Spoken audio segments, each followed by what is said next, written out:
Halo, hai, kembali lagi di pembacaan kita untuk hari yang ke-42 di dalam Desire of Ages nomor 116 hingga 118. So, sebelum kita mulai pembacaan kita pada hari ini, mari kita semua bersatu di dalam doa. Tuhan Allah Bapa kami yang bertakhta dalam kerajaan surga, terima kasih Tuhan karena Engkau sudah menyertai kami sepanjang hari ini, dan pada saat ini kami ingin membaca lagi firman Engkau di dalam buku Desire of Ages ataupun di dalam buku Encounter Series 1 Christ the Way, dan biarlah apa yang kami bacakan ini Tuhan menjadi teladan kami ke dalam kehidupan kami sehari-hari, dan biarlah kami diberikan hikmat untuk memahami segala sesuatu yang kami bacakan di dalam buku ini untuk hari yang ke-42 pada hari ini Tuhan. Terima kasih Tuhan, kami ingin Engkau menghantar Roh Kudus Engkau beserta dengan kami, dan pada saat ini saya berdoa dengan hati yang rendah, iman yang percaya dalam nama Bapa Tuhan Yesus Kristus yang telah menjadi juru selamat dan penebus kami. Amin. So, jom kita buat pembacaan kita di dalam hari yang ke-42 Desire of Ages nomor 116 hingga 118. Bukanlah tanpa rintangan Panglima Surga itu akan menarik jiwa-jiwa manusia ke dalam kerajaannya. Sejak ia masih baik di Bethlehem, ia terus-menerus diserang oleh si jahat itu. Peta Allah nyata di dalam Kristus, maka dalam segala majelis setan diambil ketetapan bahwa ia harus dikalahkan. Tiada seorang pun yang pernah lahir di dunia ini terlepas dari kuasa penipu itu. Tentara perserikatan kejahatan disuruh mengikuti jejaknya untuk mengadakan peperangan melawan dia, dan kalau mungkin untuk mengalahkan dia. Ketika juru selamat dibaptiskan, setan turut menyaksikannya. Ia melihat kemuliaan Bapa menaungi anaknya itu. Ia mendengar suara Yahweh menyaksikan keilahian Yesus. Sejak dosa Adam, umat manusia telah terputus dari persekutuan langsung dengan Allah. Hubungan di antara surga dan dunia telah terjadi oleh Kristus.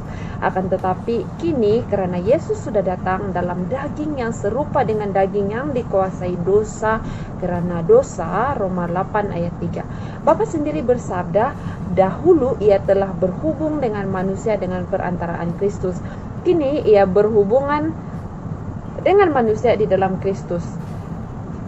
Setan telah mengharap bahwa kebencian Allah terhadap kejahatan akan membawa perpisahan yang kekal antara surga dan bumi. Tetapi sekarang jelaslah bahwa hubungan antara Allah dan manusia telah dipulihkan kembali. Setan melihat bahwa ia mesti mengalahkan atau dikalahkan. Persoalan yang menyangkut perjuangan itu meliputi terlalu banyak perkara untuk dipercayakan kepada malaikat serikatnya. Ia mesti mencari pribadi melangsungkan peperangan itu. Segenap tenaga kemurtadan dikerah untuk menggempur anak Allah itu. Kristus dijadikan sasaran.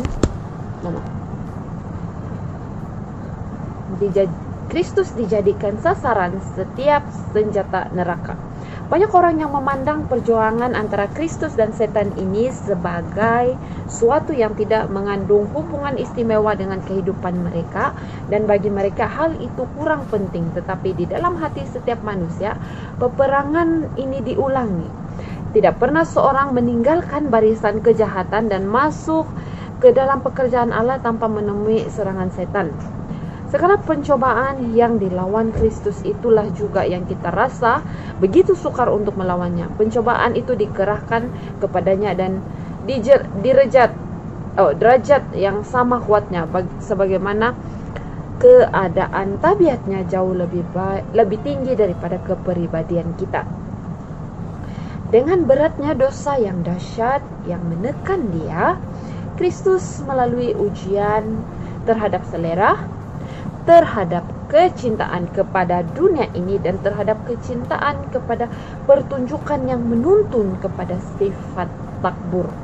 Inilah pencobaan yang mengalahkan Adam dan Hawa, yang mudah sekali mengalahkan kita. Setan telah merujuk kepada dosa Adam sebagai bukti bahwa Taurat Allah tidak adil dan tidak dapat dituruti. Di dalam kemanusiaan kita Kristus harus menebus kegagalan Adam. Tetapi ketika Adam diserang oleh penggoda itu dahulu, belum ada pengaruh dosa padanya. Ia hidup dalam kekuatan kemanusiaan yang seumpama, memiliki kekuatan pikiran dan tubuh yang penuh. Ia dikelilingi dengan segala kemuliaan Eden dan dalam persekutuan sehari-hari dengan makhluk-makhluk surga. Bukannya demikian halnya waktu Yesus masuk ke padang belantara untuk berhadapan dengan setan. 4.000 tahun lamanya bangsa manusia telah merosot dalam kekuatan tubuh, dalam kuasa pikiran dan dalam nilai akhlak, dan Kristus mengenakan kepadanya segala kelemahan umat manusia yang telah merosot itu. Hanya dengan demikian ia dapat menolong manusia dari jurang kemerosotannya yang sedalam-dalamnya. Banyak orang mengatakan bahwa mustahil Kristus dikalahkan oleh pencobaan. Kalau begitu, ia tidak dapat ditempatkan pada kedudukan Adam. Mustahil ia dapat memperoleh kemenangan yang tidak dapat diperoleh Adam. Sekiranya dalam sesuatu hal pergumulan kita lebih berat daripada yang ditanggung oleh Kristus, maka ia tidak akan sanggup menolong kita. Tetapi juru selamat kita itu mengenakan kemanusiaan dengan segala kemungkinannya. Ia mengenakan sifat-sifat manusia dengan kemungkinan menyerah kepada pencobaan. Tidak suatu pun yang kita tanggung yang tidak pernah ditanggungnya. Bagi Kristus, seperti juga bagi dua sejoli suci yang di Taman Eden dahulu, selera adalah dasar pencobaan besar yang pertama, justru di mana kebinasaan telah mulai. Disitulah pekerjaan penebusan kita mesti mulai. Sebagaimana Adam jatuh oleh permanjaan selera, demikian juga orang penyangkalan selera Kristus mesti menang. Dan setelah berpuasa 40 hari dan 40 malam, akhirnya laparlah Yesus. Lalu datanglah si pencoba itu dan berkata kepadanya, "Jika engkau anak Allah, perintahkanlah supaya batu-batu itu menjadi roti." Tetapi Yesus menjawab, "Ada tertulis, manusia hidup bukan dari roti sahaja, tetapi dari setiap firman yang keluar dari mulut Allah." Sejak zaman Adam hingga zaman Kristus, pemanjaan diri sendiri telah memperbesar kuasa selera dan hawa nafsu, hingga mempunyai kuasa yang hampir tidak terbatas. Demikianlah manusia merosot dan diserang penyakit, dan dengan tenaga mereka sendiri mustahil bagi mereka mengatasinya. Demi kepentingan manusia, Kristus menanggung ujian yang paling berat untuk kepentingan kita. Ia menjalankan pengendalian diri sendiri yang lebih kuat daripada kelaparan atau maut. Maka dalam kemenangan pertama ini terlibat segala persoalan lain yang berhubung dengan segenap pergumulan kita dengan kuasa kegelapan.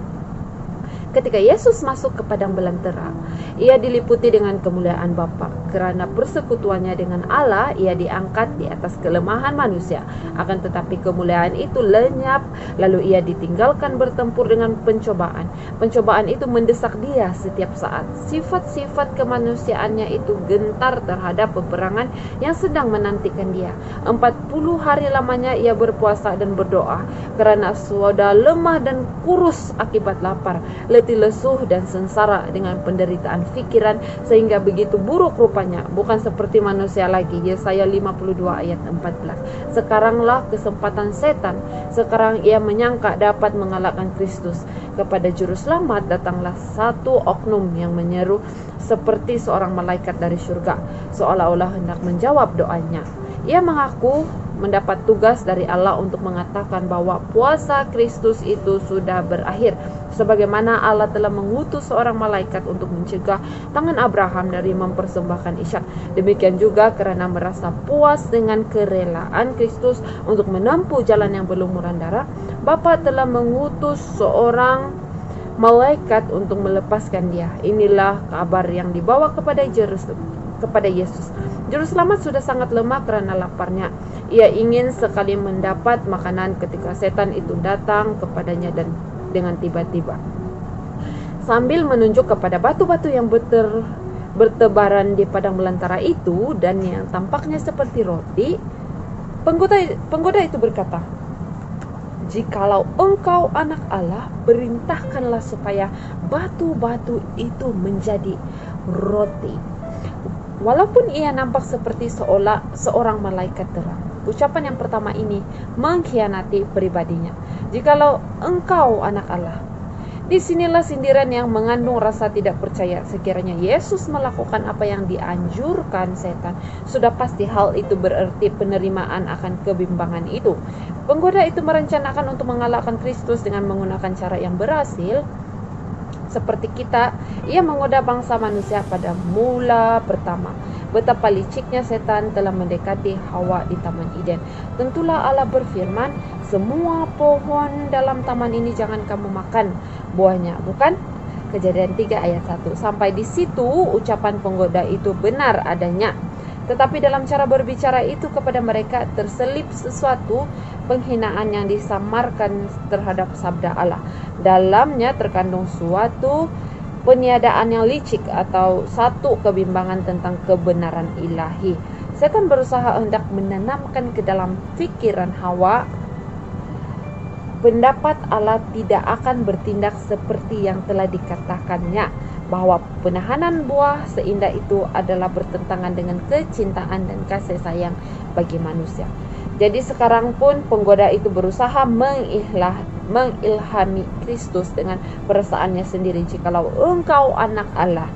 Ucapan ini membakar dengan kepahitan di dalam pikirannya. Dalam nada suara yang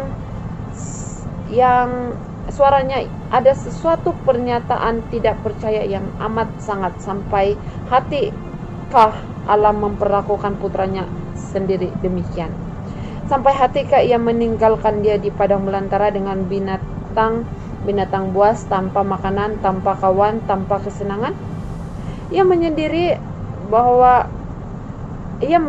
bahwa Allah tidak pernah bermaksud supaya anaknya mengalami keadaan semacam itu.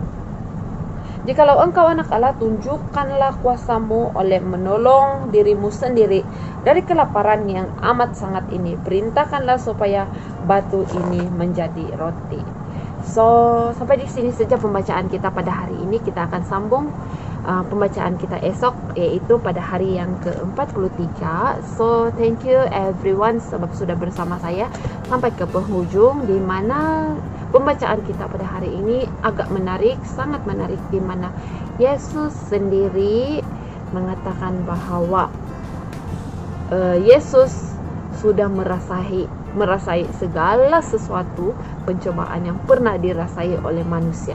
Oke, so Yesus merupakan teladan terbaik untuk kita sebagai manusia untuk menyangkal segala sesuatu dosa yang bakal kita lalui, terutamanya segala pencobaan kelicikan setan. Oke, so marilah kita tetap setia, tetap kuat, dan jangan jatuh di dalam pencobaan.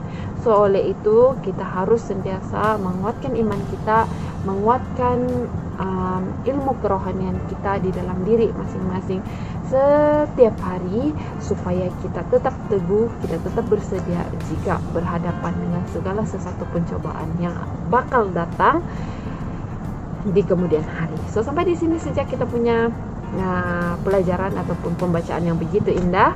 So mari kita berdoa, kita tutup pembacaan ini dengan doa. Tuhan, terima kasih karena Engkau sudah mendengar dan Engkau sudah menyertai pembacaan kami pada hari ini. Tuhan, kami sangat diberkati dengan firman yang terdapat di dalam buku ini ataupun di dalam hari yang ke-42 ini. Tuhan, kami mengetahui bahwa Engkau ingin kami mengikuti Yesus sebagai teladan kami di dunia ini. Tuhan, kami tahu bahwa Engkau menghantar Yesus untuk menebus dosa kami di dunia ini, dan Engkau inginkan kami supaya mengikuti jejak Dia, menjadi sempurna seperti Dia, dan mengatakan tidak kepada segala kelicikan penipuan setan untuk menjatuhkan kami, menjauhkan kami daripada Engkau. Tuhan, terima kasih Tuhan karena begitu indah pelajaran Engkau hari ini. Kami sangat merasakan bahwa itu adalah berkat yang sentiasa kami perlukan, peringatan yang sentiasa kami perlukan agar kami tetap berdiri teguh sehinggalah kedatangan-Mu yang kedua kali, Bapa. Terima kasih Tuhan karena Engkau sudah menyertai kami. Biarlah Engkau terus bersama dengan kami dalam renungan kami, pembacaan kami di masa akan datang, dan segala persekutuan kami dengan Engkau, dan doa-doa harian kami juga, biarlah itu semua berkenan di hadapan-Mu. Terima kasih Tuhan karena Engkau sudah mendengar doa ini. Semua ini saya serahkan dalam nama Tuhan Yesus Kristus yang telah menjadi juru selamat dan penebus kami semua. Amin. So, terima kasih semua. Jumpa lagi di pembacaan kita esok, yaitu hari yang ke-43. So, that's all. Bye. Thank you.